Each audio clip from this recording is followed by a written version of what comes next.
Kristiani, senang sekali saya Stevi Mardiani Maruru bisa kembali menjumpai Anda dalam acara Kabar Sukacita. Dan tema kita kali ini adalah melarikan diri. Dan telah hadir di studio bersama saya narasumber kita Ibu Pendeta Yulian Limuel Rahim STH. Beliau merupakan pendeta pelayan di Jemaat Gereja Beitel Kota Gorontalo. Langsung saja saya sapa beliau. Shalom. Shalom. Ibu Pendeta apa kabar? Baik. Luar biasa ya Ibu Pendeta ya, kita bisa bertemu kembali di TVRI Gorontalo. Iya. Baik pemirsa di rumah dan Ibu Pendeta, sebelum kita akan akan belajar bersama-sama terkait tema kita yaitu melarikan diri, kita awali dulu dengan doa. Baik. Minta kesediaan Ibu Pendeta. Mari kita satu di dalam doa, kita berdoa. Tuhan, kami datang di hadapan Tuhan dan kami ingin belajar bagian firman Tuhan. Tuhan menguasai hati dan pikiran kami, Tuhan bekerja di tengah-tengah kami. Kami serahkan waktu ini ke dalam tangan pengasihan Tuhan. Hanya di dalam nama Tuhan Yesus kami berdoa. Amin. Amin. Bisa kita lanjutkan dengan pembacaan Ibu Pendeta? Iya, hari ini kita akan bersama-sama membicarakan tema melarikan diri, dan saya ambil dari Yunus pasal yang pertama. Yunus pasal yang pertama ayat yang pertama sampai dengan ayat 17. Demikian firman Tuhan. Yunus mengingkari panggilan Tuhan. Datanglah firman Tuhan kepada Yunus bin Amitai demikian. Bangunlah, pergilah ke Niniwe, kota yang besar itu. Berserulah terhadap mereka karena kejahatannya telah sampai kepadaku. Tetapi Yunus bersiap untuk melarikan diri ke Tarsis, jauh dari hadapan Tuhan. Ia pergi ke Yafo dan mendapatkan di sana sebuah kapal yang akan berangkat ke Tarsis. Ia membayar biaya perjalanannya, lalu naik kapal itu untuk berlayar bersama-sama dengan mereka ke Tarsis, jauh dari hadapan Tuhan. Tetapi Tuhan menurunkan angin ribut ke laut, lalu terjadilah badai besar, sehingga kapal itu hampir-hampir terpukul hancur. Awak kapal menjadi takut, masing-masing berteriak-teriak kepada Allahnya, dan mereka membuang ke dalam laut segala muatan kapal itu untuk meringankannya. Tetapi Yunus telah turun ke dalam ruang kapal yang paling bawah dan berbaring di situ, lalu tertidur dengan nyenyak. Datanglah nakoda mendapatkannya sambil berkata, bagaimana mungkin engkau tidur begitu nyenyak? Bangunlah, berserulah kepada Allahmu, barangkali Allah itu akan mengindahkan kita sehingga kita tidak binasa. Lalu berkatalah mereka satu sama lain, marilah kita buang undi, supaya kita mengetahui karena siapa kita ditimpa oleh malapetaka ini. Mereka membuang undi, dan Yunuslah yang kena undi. Berkatalah mereka kepadanya, beritahukan kepada kami karena siapa kita ditimpa oleh malapetaka ini. Apa pekerjaanmu dan dari mana engkau datang? Apa negerimu dan dari bangsa manakah engkau? Sahutnya kepada mereka, aku seorang Ibrani. Aku takut akan Tuhan, Allah yang empunya langit, yang telah menjadikan lautan dan daratan. Orang-orang itu menjadi sangat takut lalu berkata kepadanya, apa yang telah kau perbuat? Sebab orang-orang itu mengetahui bahwa ia melarikan diri jauh dari hadapan Tuhan. Hal itu telah diberitahukannya kepada mereka. Bertanyalah mereka, akan kami apakan engkau supaya laut menjadi reda dan tidak menyerang kami lagi? Sebab laut semakin bergelora. Sahutnya kepada mereka, angkatlah aku, camkanlah aku ke dalam laut, maka laut akan menjadi reda dan tidak menyerang kamu lagi. Sebab aku tahu bahwa karena akulah badai besar ini menyerang kamu. Lalu berdayunglah orang-orang itu dengan sekuat tenaga untuk membawa kapal itu kembali ke darat, tetapi mereka tidak sanggup. Sebab laut semakin bergelora menyerang mereka. Lalu berserulah mereka kepada Tuhan, katanya, ya Tuhan, janganlah kiranya engkau biarkan kami binasa karena nyawa orang ini. Dan janganlah engkau tanggungkan kepada kami darah orang yang tidak bersalah. Sebab engkau Tuhan telah berbuat seperti yang kau kehendaki. Kemudian mereka mengangkat Yunus lalu mencampakkannya ke dalam laut dan laut berhenti mengamuk. Orang-orang itu menjadi sangat takut kepada Tuhan, lalu mempersembahkan korban sembelihan bagi Tuhan serta mengikrarkan nazar. Maka atas penentuan Tuhan datanglah seekor ikan besar yang menelan Yunus, dan Yunus tinggal di dalam perut ikan itu 3 hari 3 malam lamanya. Demikian pembacaan firman Tuhan. Puji Tuhan. Baik Ibu Pendeta dan pemirsa di rumah, apa yang menjadi melatar belakangi sampai pengambilan tema kita pada saat ini? Menarik sekali, melarikan diri dengan pembacaan kita pada saat ini. Kalau kita bicara melarikan diri, ya melarikan diri itu kan artinya dalam Kamus Besar Bahasa Indonesia ya, melarikan diri itu adalah menyelamatkan diri. Ya. Sebagai manusia ya pada umumnya kita ini suka melarikan diri ya. Apalagi kalau di dalam keadaan-keadaan yang terdesak, kita paling suka dan paling hebat di dalam melarikan diri. Anak kecil pasti kalau dia berada di dalam ancaman, dia pasti jago sekali, tanpa diajarkan pun mereka sudah bisa melarikan diri. Orang dewasa, orang besar seperti kita juga pada naturnya kita manusia itu suka melarikan diri. Makanya hari ini saya mengambil tema ini, melarikan diri. Jadi kalau tadi secara KBBI, nah bagaimana kalau secara Alkitabiah konteks dari melarikan diri itu sebenarnya apa, Bu Pendeta? Iya, melarikan diri dari apa yang teks yang kita baca hari ini ya.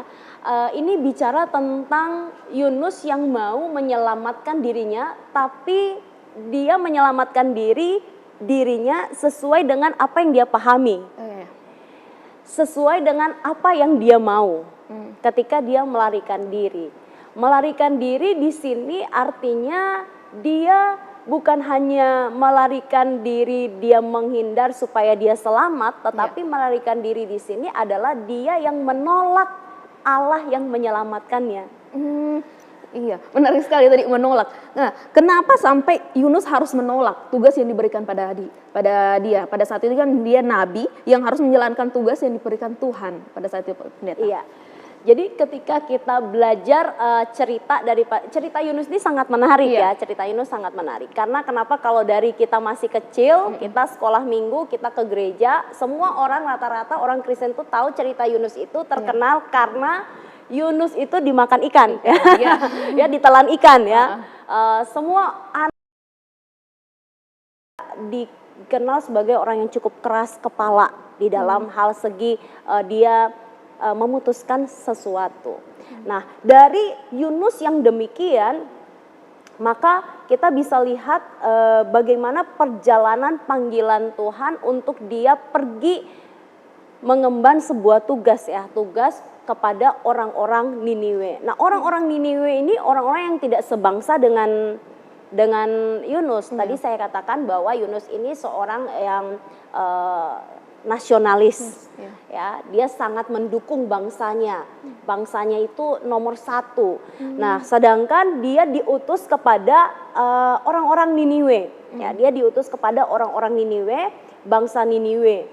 Nah, kalau kita kenal kisah Daud, ya, Daud itu dia berani menghadapi si Goliat yang besar, maka Yunus itu adalah nabi yang melarikan diri menghindar dari bangsa yang besar. Bangsa yang besar seperti Niniwe ya, kota yang besar seperti Niniwe. Niniwe itu dikenal sebagai kota yang besar. Niniwe itu adalah ibu kota daripada kerajaan Asyur. Dan tahukah bahwa kerajaan Asyur itu dia adalah salah satu kerajaan paling kejam dan paling bengis pada masa itu. Kerajaan Asyur itu suka berperang. Ya, mereka suka menaklukkan kota demi kota. Dan keberhasilan daripada penaklukan atau keberhasilan dari peperangan yang mereka lakukan itu ditandai dengan banyaknya mayat yang berlumuran darah ya. Jadi makin banyak orang yang berjatuhan itu makin baik begitu ya di dalam menaklukkan suatu kota. Kota dibakar ya, penyiksaan, pemutilasian, pemenggalan itu merupakan hal yang biasa yang mereka sukai begitu ya di tengah-tengah bangsa Asyur. Maka bangsa itu sangat membenci Asyur secara pribadi karena mereka dikenal sebagai bangsa teroris yang sangat agresif. Dan Asyur pada saat menaklukkan Israel, Asyur ini membebankan upeti yang sangat-sangat berat kepada Israel. Dan Asyur terus-menerus mengancam kerajaan utara Israel sepanjang perjalanan masa hidup Yunus. Jadi apa yang Yunus dapatkan tugas pada saat itu bukan tugas yang mudah. Di satu sisi dia seorang yang mencintai bangsanya. Dia seorang yang nasionalis. Dia yang tahu bahwa dia ada untuk melayani bangsanya. Kemudian dia harus pergi kepada bangsa yang menyiksa bangsanya. Nah, ini sesuatu yang sulit untuk seorang Yunus. Nah, maka ketika ini sesuatu yang sulit untuk Yunus, yang Yunus lakukan adalah lari. Lari. Ya, yang Yunus lakukan adalah lari, yang Yunus lakukan adalah menghindar. Menghindar, iya. Kenapa pada saat Yunus lari, Tuhan tahu Yunus lari, kenapa Tuhan tidak memilih orang lain pada saat itu, pendeta? Karena kalau Tuhan pilih orang lain, berarti ada sesuatu yang tidak selesai yang Yunus harus pelajari. Jadi harus tuntas. Harus tuntas. Karena Tuhan ingin mengajarkan kepada Yunus bahwa Tuhan itu bukan Tuhan yang dibatasi oleh satu bangsa. Tuhan itu bukan Tuhan yang terbatas kepada satu bangsa. Tetapi hati Tuhan itu ada kepada banyak bangsa-bangsa. Betul, Israel itu adalah umat pilihan Tuhan. Tetapi karena mereka hidup di dalam pemikiran status mereka itu adalah umat Tuhan, itulah yang membuat pada akhirnya umat Israel itu eksklusif. Merasa bahwa mereka itu adalah umat yang Tuhan kasihi dan mereka itu menjadi umat yang diprioritaskan. Nah, maka akhirnya kesombongan, merasa bangsa diri yang lebih hebat dari bangsa lain dan merasa kenapa Tuhan harus menghukum Niniwe, kenapa tidak menghancurkan Niniwe. Nah, itu ada di dalam orang Israel. Dan salah satunya itu yang terjadi di dalam diri Yunus. Ketika Yunus mendapatkan panggilan Tuhan. Waktu Yunus mendapatkan perintah untuk dia pergi kepada Niniwe, itu yang menjadi dilema buat seorang Yunus. Kenapa Tuhan tidak menghukum bangsa yang begitu kejam, bangsa teroris? Kenapa Tuhan tidak menghilangkan atau menghancurkan ya, bukan menghukum. Karena kalau menghukum, hukuman itu kan bicara tentang belas kasihan. Ya, mungkin Ibu Stevi atau mungkin di antara para pemirsa yang menonton bagian ini, kita semua punya anak ya. Kalau anak kita melakukan kesalahan, apa yang kita lakukan? Biasanya kita memberikan hukuman. Hukuman itu kan bukti dari kita sayang ya. Hukuman itu bukti dari kita masih mengasihi mereka. Waktu Tuhan memberikan perintah kepada Yunus untuk memberitakan tentang penghukuman Tuhan, Yunus tahu bahwa Tuhan itu sayang kepada Niniwe. Dan Yunus juga tahu bahwa itu kalau menghukum berarti bukan untuk menghancurkan, untuk menghilangkan bangsa itu. Jadi kalau misalnya begini, Tuhan sudah memerintahkan untuk Yunus datang ke Niniwe untuk menunjukkan kasihnya ke bangsa itu. Kenapa harus Yunus tidak sejalan dengan yang Tuhan rencanakan begitu, pendeta? Iya. Nah, ini yang saya katakan tadi ya. Kenapa dia tidak bisa sejalan? Karena tidak masuk di dalam hati dan di dalam otaknya. Di dalam hati dan di dalam otaknya, di dalam pemikiran itu tidak sejalan dengan apa yang Tuhan inginkan. Kenapa? Karena yang pertama bangsa Niniwe itu sendiri. Bangsa Niniwe dan kepribadian dia yang adalah bangsa Israel, umat pilihan Tuhan.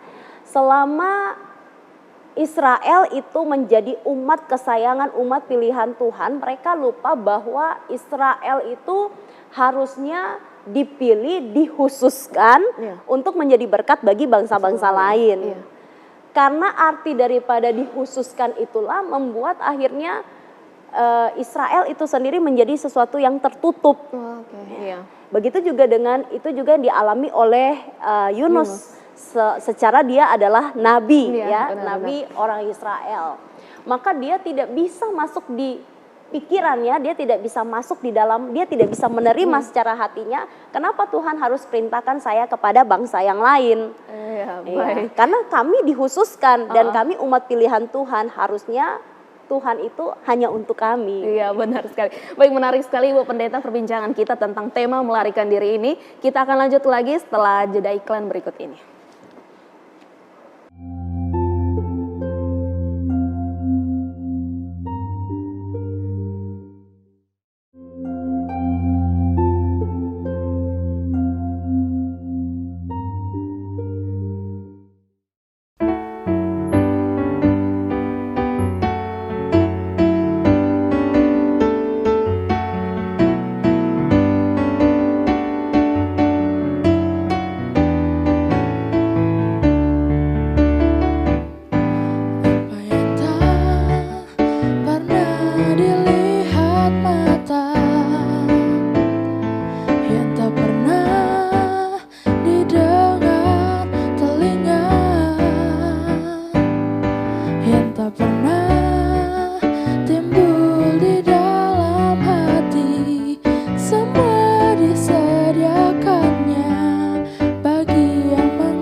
Ya, pemirsa TVRI, terima kasih Anda masih tetap setia bersama kami dalam Kabar Sukacita, dan tema kita kali ini yaitu melarikan diri. Masih dengan narasumber kita Ibu Pendeta Julian Limuel Rahim, STH. Beliau merupakan pendeta pelayan di Jemaat Beitel Kota Gorontalo.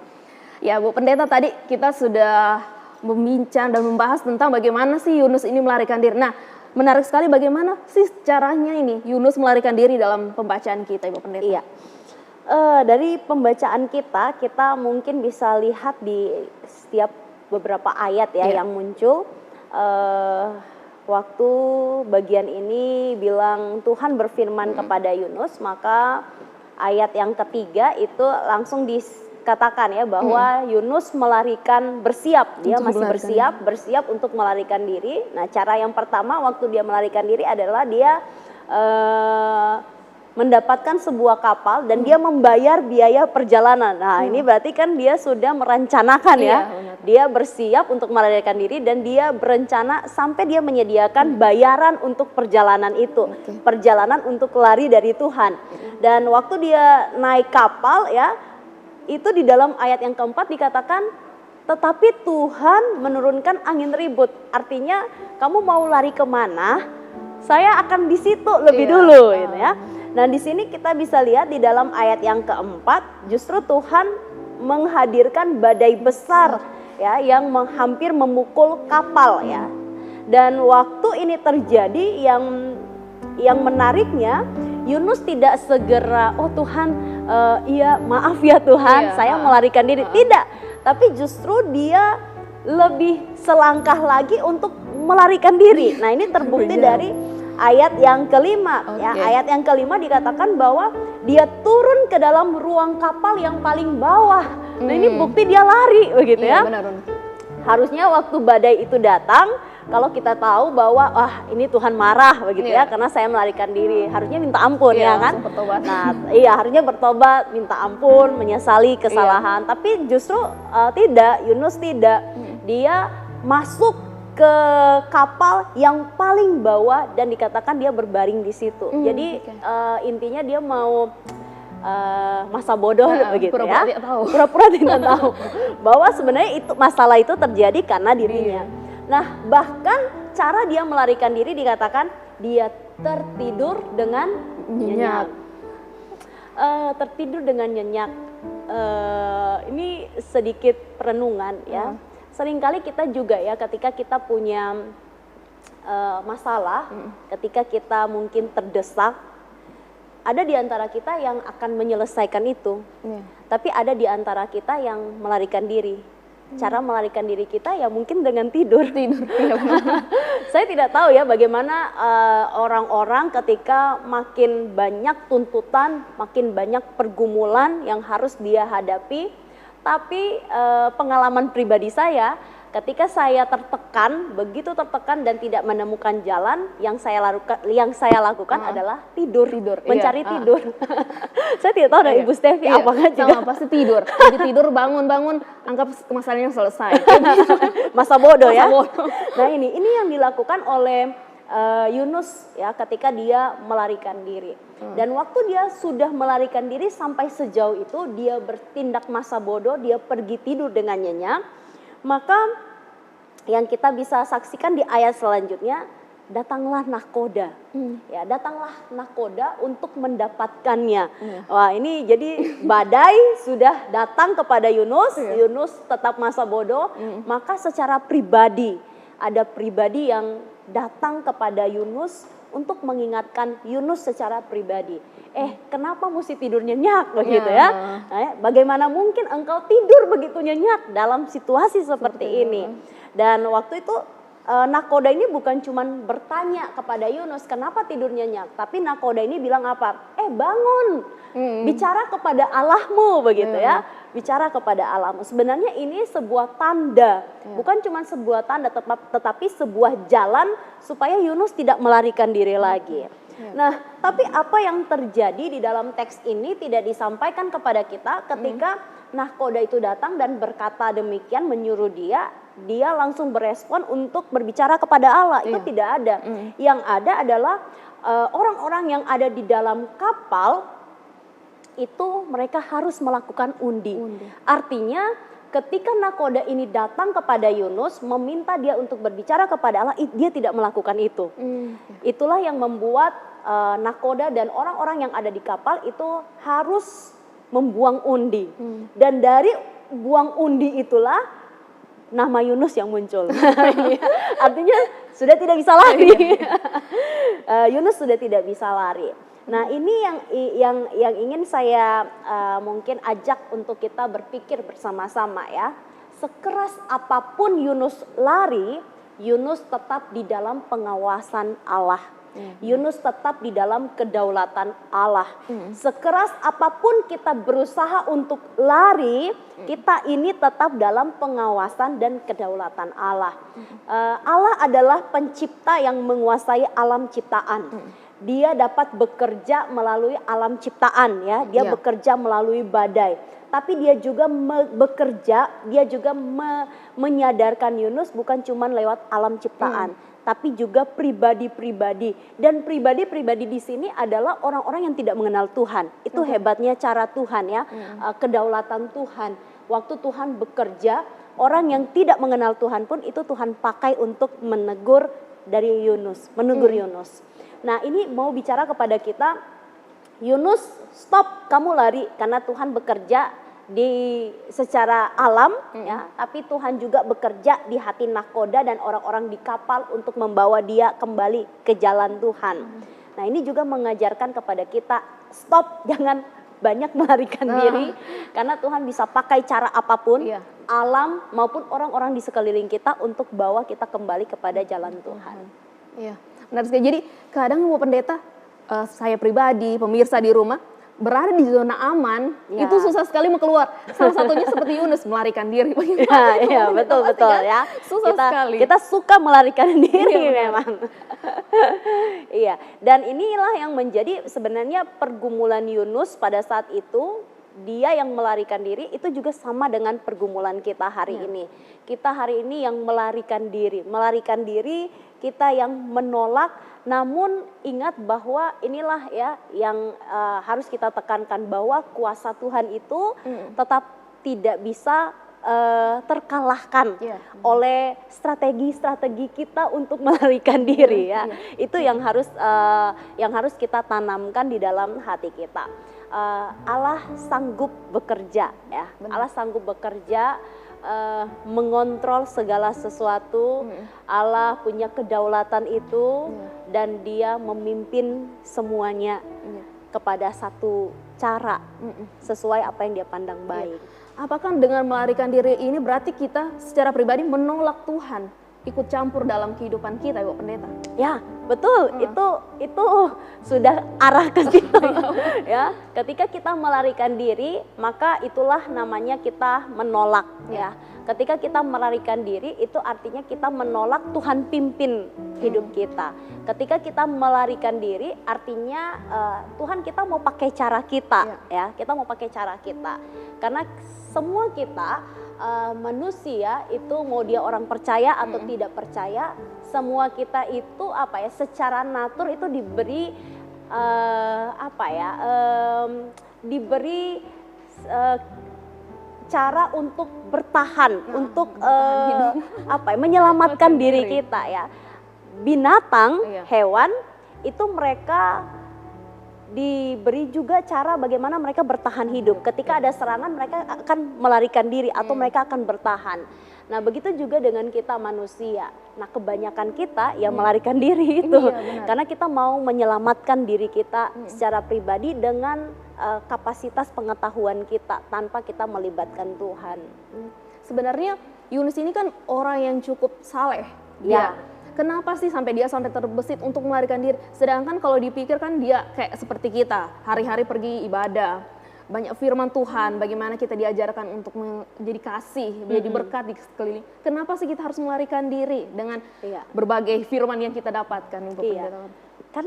Karena itu seperti yang saya katakan di awal, itu tidak masuk di dalam pikiran dan hatinya. Artinya itu sesuatu pekerjaan yang berat, itu sesuatu tuntutan yang berat dalam ukuran Yunus ya, seorang yang tahu arti apa itu Israel dan seorang yang berhadapan dengan kekejaman Asyur pada saat itu.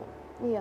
Nah, kalau kita lihat di ayat yang ke-17 ini menarik sekali, Bu Pendeta. Saya ingin bertanya, ini kenapa ini 3 hari 3 malam lamanya? Kenapa harus 3 hari 3 malam lamanya di dalam perut Yunus ini? Iya, ini ya 3 hari 3 malam lamanya ya. Ada yang beberapa tafsiran yang mengatakan lamanya Yunus di sana itu sama seperti ketika Tuhan Yesus ya. Tuhan Yesus ketika dia mati dan dia harus berada di dalam alam maut ya. Pada hari ketiga baru dia bangkit. Nah, ini seringkali diartikan ya, dilihat bahwa ini ada keserupaan ya dengan apa yang Yesus lakukan. Tetapi sebenarnya 3 hari 3 malam lamanya ini menjadi waktu secara pribadi bagi Yunus untuk bisa menyesali apa yang sudah dia lakukan di hadapan Tuhan. Dan saya percaya bahwa Tuhan bekerja bagi kita itu beda-beda ya. iya. Tuhan mengarahkan kita itu beda-beda. Mungkin ada di antara kita yang butuh 3 hari, ada mungkin di antara kita yang butuh 1 bulan, ada mungkin di antara kita yang butuh bertahun-tahun sampai akhirnya kita sejalan dengan Tuhan. Tetapi yang harus kita tanamkan di hati kita, Tuhan selalu selangkah di depan kita. Tuhan selalu selangkah untuk membuat kita bisa tahu apa yang sudah kita lakukan, menyadari apa yang kita lakukan, dan bagaimana seharusnya kita berjalan bersama dengan Tuhan. Melarikan diri pasti tidak luput dari nama keras hati, keras kepala. Nah, pasti kan Ibu Pendeta kan. Nah, bagaimana sebagai kita pelayan, sebagai kita di tengah-tengah keberadaan kita, kehidupan kita, menghilangkan keras hati itu. Begitu Tuhan bilang, kamu kesana, Tuhan tunggu, komplain, tawar-menawar dengan Tuhan, Ibu Pendeta kan. Bagaimana sih caranya supaya orang itu melembutkan hati kita sendiri, supaya kita ikut jalan Tuhan, meskipun tidak semudah yang baik. Itu. Iya ya. Yang pertama kita harus sadar, tahu diri. Sudah diselamatkan. Iya. Yang pertama kita harus tahu diri bahwa kita ini cuman ciptaan.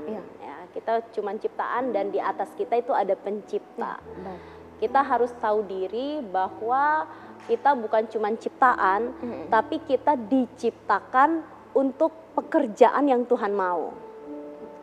Dan Tuhan menaruh itu di hati kita. Tuhan menaruh di hati orang-orang yang percaya kepada Tuhan bahwa kita ini diciptakan untuk satu pekerjaan yang baik. Dan ini yang harus kita sadari. Memang tidak mudah sampai akhirnya bisa menerima, tidak mudah sampai akhirnya harus sejalan dengan Tuhan. Tetapi itulah yang namanya proses mengikuti Tuhan, selangkah demi selangkah. Apakah dari hasil Yunus akhirnya kan luluh dan dia pergi ke kota Niniwe. Nah, kalau misalnya kita lihat kembali di pembacaan Ibu Pendeta, ini mungkin agak sedikit ke pasal berikutnya, kita lihat apakah nantinya bangsa Niniwe itu akan bertobat. Sementara mereka adalah bangsa yang keras, yang belum menerima, belum pernah mendengar, belum ada pengalaman tentang Tuhan itu sendiri. Ini nanti TVRI bikin siaran berikutnya. Iya, nah ini kisah daripada Yunus itu kan ada 4 pasal. Ya, kisah Yunus itu ada 4 pasal. Dan di dalam kisah Yunus itu sebenarnya Tuhan ingin mengajarkan bahwa Tuhan itu adalah Allah yang berbelas kasih. Iya, benar. Berbelas kasih yang menunjukkan kasih karunia-Nya kepada Yunus secara pribadi, untuk mengajar Yunus untuk mencintai bangsa-bangsa lain. Dan juga bukan cuma itu, tetapi kasih karunia Tuhan kepada bangsa-bangsa lain. Jadi di dalam kisah Yunus itu goalnya bukan hanya kepada orang Niniwe yang bertobat, tetapi goalnya itu, tujuannya itu adalah kepada Yunus sendiri. Dan Yunus itu menjadi gambaran buat kita. Buat kita orang percaya, ya, gambaran buat kita orang percaya yang sudah mengalami anugerah Tuhan, sudah tahu anugerah Tuhan, tapi seringkali kita susah kita susah untuk melihat apa yang Tuhan mau. Nah, ini sebenarnya kalau kita samakan seperti kisah anak yang hilang, ya, di dalam Perjanjian Baru.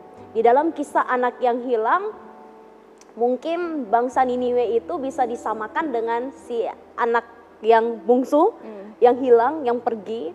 Tetapi Yunus itu seperti kakak, seperti si sulung, yang dia sudah mengalami anugerah Tuhan, kasih Tuhan.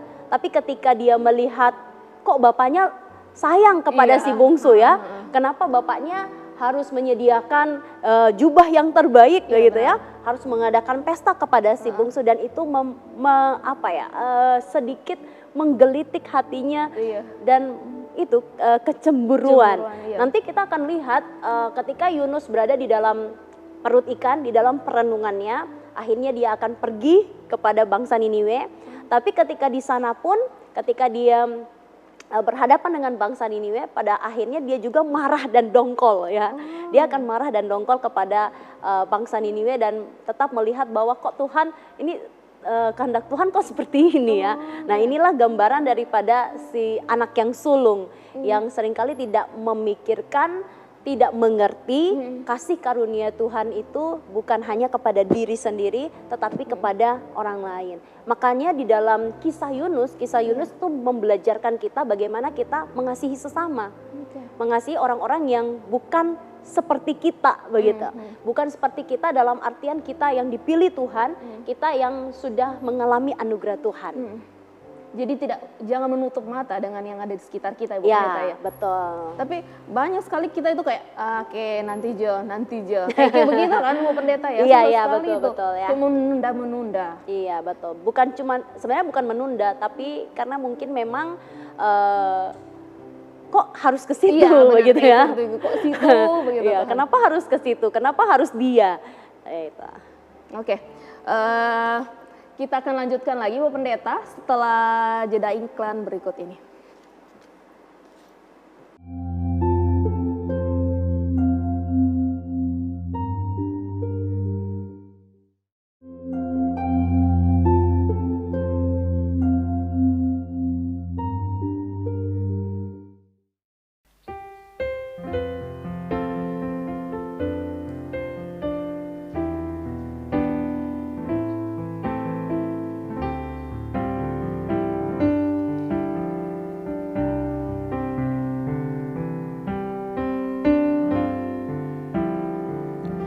Selidiki aku, lihat hatiku, apakah ku sungguh mengasihimu, Yesus, Kau yang Maha Tahu dan menilai hidupku, tak ada yang tersembunyi bagimu.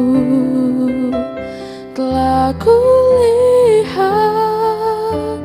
kebaikanmu yang tak pernah habis di hidupku. Ku berjuang sampai akhirnya Kau dapati aku tetap setia.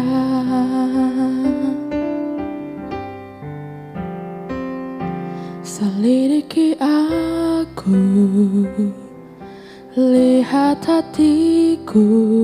Ya, terima kasih pemirsa Umat Kristiani, Anda masih tetap bersama kami dalam Kabar Sukacita. Baik Ibu Pendeta, tadi kita sudah belajar tentang membahas bersama-sama Yunus melarikan diri. Nah, bagaimana sih sebenarnya arti melarikan diri dalam kehidupan kita saat ini, Bu Pendeta? Iya, melarikan diri itu artinya kita menolak Tuhan.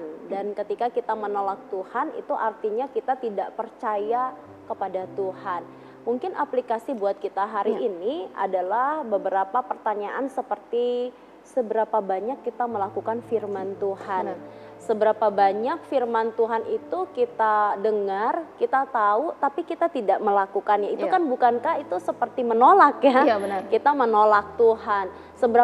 Seberapa banyak kita hidup di dalam keseharian hidup kita tidak menaruh kepercayaan kepada Dia.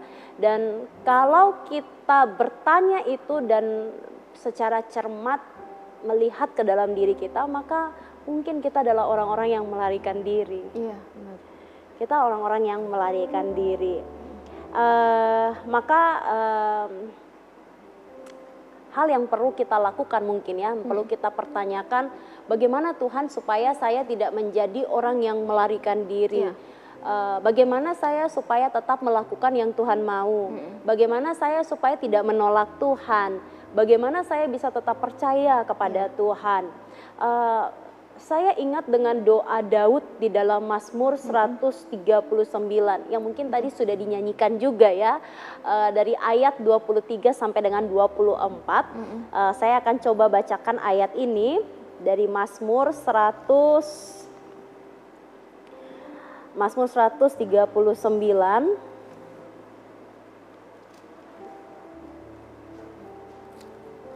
Mazmur 139 ayatnya yang ke-23 dan 24, firman Tuhan berkata, "Selidikilah aku ya Allah dan kenalah hatiku, Ujilah aku dan kenalah pikiran-pikiranku.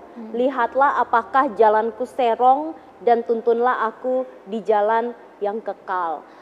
Ayat firman Tuhan ini sebenarnya merupakan satu gambaran hati yang terbuka di hadapan Tuhan. Satu gambaran hati, kondisi hati yang menggambarkan hati yang tulus mau tetap sejalan dengan Tuhan. Ketika kita menjadi orang-orang yang mau terbuka di hadapan Tuhan, punya hati yang tulus ikut Tuhan, maka walaupun mungkin ada saja kita melarikan diri, kita akan tetap kembali kepada Tuhan. Nah, bagaimana sih sebenarnya kalau dari kita, hubungan kita sebagai keluarga, suami, istri, anak, bagaimana supaya kita itu tidak melarikan diri, saling menopang gitu Ibu Pendeta? Tuhan mempercayakan kita punya partner ya. Iya. Dan saya percaya partner yang Tuhan percayakan kepada kita itu adalah suami, atau bagi pemirsa mungkin itu adalah istri ya. Istri dan suami kita itu adalah partner yang harusnya berjalan bersama-sama sesuai dengan yang Tuhan mau. Jadi ketika kita punya cara untuk melarikan diri, justru harusnya partner itulah yang mengingatkan kita ya. Partner itu yang mengingatkan kita, dan kita sebagai orang-orang yang Tuhan panggil, kita punya partner, maka sebagai pasangan Kristen justru ini yang harus kita terus ajarkan di tengah-tengah keluarga kita. Saya percaya begini, kita bisa membawa banyak orang, itu harus dimulai dari partner kita dan harus dimulai dari keluarga kita. Orang-orang yang paling terdekat, orang-orang yang dekat dengan kita. Nah, begini juga dengan pelayanan, banyak kan dari pelayanan. Kayak seperti Yunus kan dia harus memberitakan firman di Niniwe. Nah, bagaimana juga dengan pelayanan?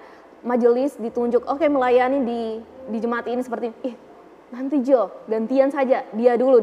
Seperti itu juga melarikan diri. Iya. Musa juga ya, Musa juga ketika Tuhan panggil, Tuhan kasih tugas, Musa juga ya, dia punya semacam pelarian gitu ya, dengan menjawab dia enggak bisa, enggak mampu gitu ya. Tapi Tuhan arahkan. Saya percaya bahwa Tuhan itu bekerja memakai keluarga kita, bekerja memakai orang-orang di sekeliling kita, bahkan Tuhan tuh bekerja di dalam hati kita. Dan itu juga yang dialami oleh Yunus. Bagaimana dari yang pertama Yunus keras ya, dia lari sampai akhirnya dia tunjukkan lebih keras lagi, dia tidur gitu ya. Sampai akhirnya orang-orang datang kepada dia dan akhirnya dia harus menjelaskan kepada orang-orang itu, akhirnya kan dia mulai luluh ya. Dia mulai oke, saya akan jelaskan, saya ini orang Ibrani gitu ya. Saya orang Israel, saya melayani Tuhan. Nah, kemudian dari situ akhirnya dia bilang, buanglah aku gitu ya. Buanglah aku, artinya dia mulai mau membuka hatinya untuk Tuhan ajar, untuk Tuhan tuntun. Jadi minta Tuhan perkenanan mengubah dirinya gitu. Belajar dari doa Mazmur yang terus Tuhan tolong supaya Tuhan kenal hati saya. Kalau salah Tuhan terus tolong. Maka hati yang sekeras apapun pasti akan Tuhan lembutkan dengan cara Tuhan yang luar biasa yang kita tidak tahu ya. Begitu kreatif cara Tuhan. Luar biasa sekali Tuhan bekerja. Kemudian Ibu Pendeta di sini kalau kita melarikan diri, menolak, berarti ada kala kita akan merasa bahwa Tuhan, kalau saya tidak melarikan diri, saya tidak akan diterima. Seperti itu. Kayak misalnya kita di salah satu posisi Ibu Pendeta, kita harus melarikan diri di posisi itu. Kamu tidak boleh. Kita harus bisa pintar-pintar kan mencari posisi ini yang memang benar-benar Tuhan katakan di sini apa cuma perkataan-perkataan orang Bu Pendeta. Bagaimana sih kita bisa membedakan ini perkenanan Tuhan, mana yang bukan, seperti itu? Kembali pada firman Tuhan. Orang yang mengasihi Tuhan, orang yang dekat akan Tuhan, dia akan tahu cara Tuhan memimpin. Pimpinan Tuhan itu mengarahkannya, pasti dia akan tahu dan dia akan sadari itu. Dan ketika seseorang memutuskan atau memilih sesuatu, Tuhan akan menaruh damai sejahtera jika itu sesuai dengan apa yang Tuhan mau. Tapi pasti sedikit akan ada orang yang menolak Bu Pendeta kan? Ya. Kayak menyampaikan pendapat pasti ada menolak. Ini saya diutus atau apa seperti itulah. Tapi banyak orang menolak. Bagaimana dengan penolakan-penolakan itu Bu Pendeta? Tidak apa-apa penolakan-penolakan itu terjadi. Itu proses seperti yang dialami Karena oleh Bapak tadi menolak itu sakit Bu. Iya. Penolakan itu apa ya? Yang itu alamiah di dalam kehidupan kita sebagai orang-orang berdosa ya. Kita orang-orang berdosa dan seperti itu saya katakan tadi, kita suka melarikan diri. Iya. Jadi Karena tidak takut ditolak, apa-apa, Bu iya. Pendeta. Tidak apa-apa melarikan diri dan tidak apa-apa menolak. Tapi ingatlah Tuhan tuh selangkah di depan kita. Tuhan tuh selangkah di depan kita. Dia akan tolong kita, dia akan bantu kita untuk ayo ini loh jalannya. Menarik sekali perbincangan kita Ibu Pendeta ya, dari melarikan diri bagaimana kita supaya tidak menerima penolakan itu ya Bu Pendeta ya, membentuk kita. Nah, sebagaimana sih upaya, bagaimana sih fungsi dari gereja itu sendiri supaya mengajarkan jemaatnya untuk tetap bisa ayo maju bersama, kita jadi berkat bagi sekeliling kita Bu Pendeta. Iya. Pengajaran ya. Iya. Pengajaran harus kuat. Pengajaran di setiap keluarga itu harus kuat. Pengajaran di gereja juga harus kuat. Kebanyakan gereja itu apa ya? Mungkin lebih berpusat kepada program. Oke. Tetapi yang paling penting bukan programnya, tapi justru bukan kegiatannya ya, bukan kegiatan, bukan program. Tetapi yang paling penting itu adalah bagaimana bersekutu, bagaimana bisa mengalami Tuhan, bagaimana bisa mengerti maksud Tuhan, itu yang paling penting. Jadi butuh bersama-sama membangun Iya. ya, bukan hanya sekedar bangunan tetapi orang-orang di dalam begitu Ibu Pendeta ya. Dan itu harus dimulai dari ruang lingkup yang paling kecil. Keluarga. Iya, Nah, bagaimana kalau dan pasangan. ini menarik, harus ada tadi Ibu Pendeta katakan harus ada pasangan ini harus mengingatkan. Nah, kalau misalnya dua-dua ini tidak ada diingatkan, masing-masing juga masih labil lah Ya. misalnya kan, masih labil. Bagaimana siapa yang mau ingatkan Ibu Pendeta? Nah, ini ya. Tadi saya katakan apa? Tuhan bekerja dengan banyak cara. Tuhan bukan hanya pakai pasangan kita, tapi Tuhan bisa pakai banyak cara seperti yang dialami oleh Yunus. Alam berbicara, orang-orang di sekeliling Yunus berbicara, semua Tuhan pakai. Dan cara itu pun mungkin tidak sama dengan kita. Tuhan mungkin tidak akan pakai cara yang kepada Yunus itu dipakaikan kepada kita. Tuhan punya banyak cara. Ya, Tuhan punya cara bawa Musa untuk percaya dan menjalankan tugasnya. Tuhan punya cara bahwa si Kain sadar bahwa dia salah terhadap Habel.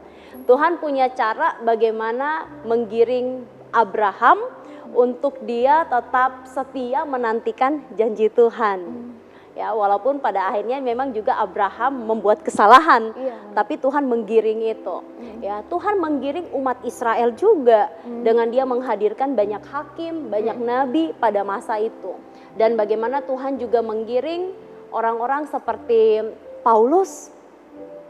Ya, Paulus dengan banyak cara, orang yang paling hebat pada masa itu Tuhan pakai dengan cara-cara yang Tuhan langsung menyatakan diri kepada Paulus untuk Tuhan giring kepada jalan Tuhan.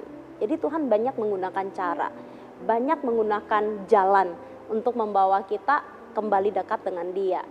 Oke, Ibu Pendeta tadi di pembacaan kita ini tidak disebutkan Yunus apakah dia bersama-sama dengan pasangan pada saat penyampaian firman Tuhan, berita Tuhan ke bangsa Niniwe, atau dia cuma berjalan sendiri Bu Pendeta pada saat itu? Memang di dalam bagian ini tidak disampaikan. Karena tidak disampaikan, jangan dikorek-korek. Jadi kita harus sesuai teks Alkitab, dan di dalam teks Alkitab itu tidak membicarakan Yunus punya keluarga atau Yunus punya pasangan, tetapi di dalam konteks dia, di dalam kisah ini memang secara pribadi Tuhan berbicara kepada dia, karena fokus utamanya itu adalah Yunus sendiri. Baik. Ibu Pendeta, mungkin ada yang Ibu Pendeta mau sampaikan kepada pemirsa di rumah tentang bagaimana sih supaya kita ini tidak melarikan diri, tidak serong ke kanan, serong ke kiri, tapi tetap jalan Tuhan, minta pengampunan dan kasih karunia Tuhan. Ketika kita melarikan diri, kadang melarikan diri itu juga dengan cara kita menyibukkan diri kita, ya. Banyak sekali untuk saat ini ya, kita menolak Tuhan karena kita terlalu sibuk begitu ya. Kita sibuk dengan ini, dengan keluarga, kita sibuk dengan urusan kita, pekerjaan kita, kita sibuk dengan kesenangan kita, ya. Kita sibuk dengan hal-hal yang menurut kita itu baik buat kita. Mari kembali lagi kepada firman Tuhan, dan saya ingin ingatkan doa dari Daud di dalam Mazmur 139. Ini adalah salah satu praktek hidup yang sangat baik. Semua orang percaya harus bisa berdoa seperti Daud, meminta Tuhan selidiki hati, Tuhan lihat hati, dan Tuhan tuntun supaya tidak serong dari jalan Tuhan. Baik, jadi tetap setia Ibu Pendeta ya. Iya. Ada pesan terakhir yang mau garis atau ayat kepada pemirsa supaya lebih dikuatkan lagi Ibu Pendeta? Pesannya jangan lari. Jangan lari. Iya. Iya. Baik pemirsa di rumah, kita tidak terasa ya sudah di penghujung acara, dan kita akan doa dan minta kesediaan Ibu Pendeta untuk bisa menuntun kita di dalam doa. Mari kita satu di dalam doa, kita berdoa. Tuhan, kami bersyukur untuk pembelajaran kami hari ini. Dan kami juga menyadari pembelajaran kami juga mungkin ada banyak hal yang tidak kami bahas. Mungkin ada banyak hal yang kurang di dalam pembelajaran kami hari ini. Tuhan, kami memohon belas kasihan Tuhan. Tuhan menolong kami untuk semakin hari kami mau terus menjadi orang-orang yang belajar memperbaiki hidup kami pribadi lepas pribadi. Kami mau terus berdoa, menyerahkan hidup kami ke dalam tangan kasih Tuhan. Tuhan terus tolong kami, topang kami, ingatkan kami bahwa kami ada di dalam pengawasan Tuhan dan di dalam kedaulatan Tuhan. Dan ketika kami di dalam pengawasan dan kedaulatan Tuhan, harusnya di situ menjadi bahagian kami, menjadi kebahagiaan kami ya Tuhan. Karena Tuhan adalah pencipta dan Tuhan terus memelihara hidup kami dari waktu ke waktu. Tidak ada satupun yang bisa kami khawatirkan, tidak ada satupun yang kami takutkan, karena ada Tuhan yang terus bersama-sama dengan kami. Kiranya Tuhan ingatkan bagian ini. Tuhan terus tolong kami dan ajarkan kami untuk bergantung kepada Tuhan. Tuhan terus tolong kami, ajar kami untuk terus terbuka kepada Tuhan, untuk terus bertanya, meminta pimpinan Tuhan dari waktu ke waktu.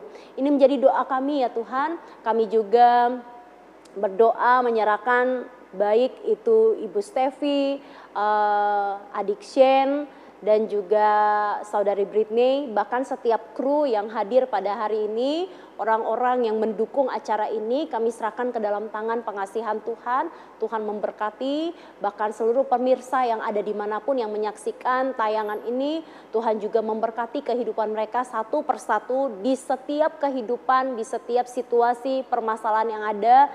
Kiranya Tuhan terus ingatkan mereka akan bagian firman Tuhan ini, dan kami juga mau terus berdoa menyerahkan untuk TVRI secara khusus. Tuhan juga yang memberkati program-program ke depan, kiranya itu boleh membuat banyak orang bisa belajar bagaimana mengasihi Tuhan dan juga bagaimana hidup bagi Tuhan. Ini menjadi doa kami ya Tuhan. Kami serahkan seluruh doa ini ke dalam tangan pengasihan Tuhan. Hanya di dalam nama Tuhan Yesus kami berdoa. Amin. Amin. Terima kasih Ibu Pendeta, kiranya Tuhan Yesus memberkati Ibu Pendeta terus dalam pelayanannya dan keluarganya. Baik pemirsa di rumah, tidak terasa kita sudah di akhir acara. Saya Stevi Mardiani Maruru dan seluruh kerabat kerja yang bertugas mengucapkan terima kasih. Sampai jumpa, Tuhan Yesus memberkati.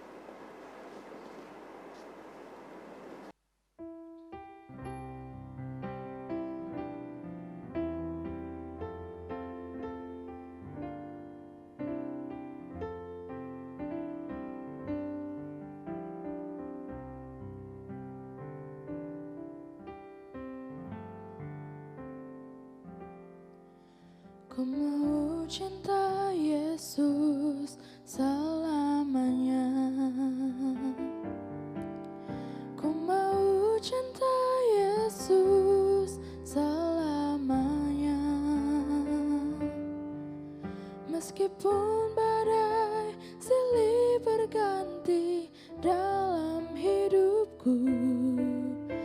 tetap cinta Yesus.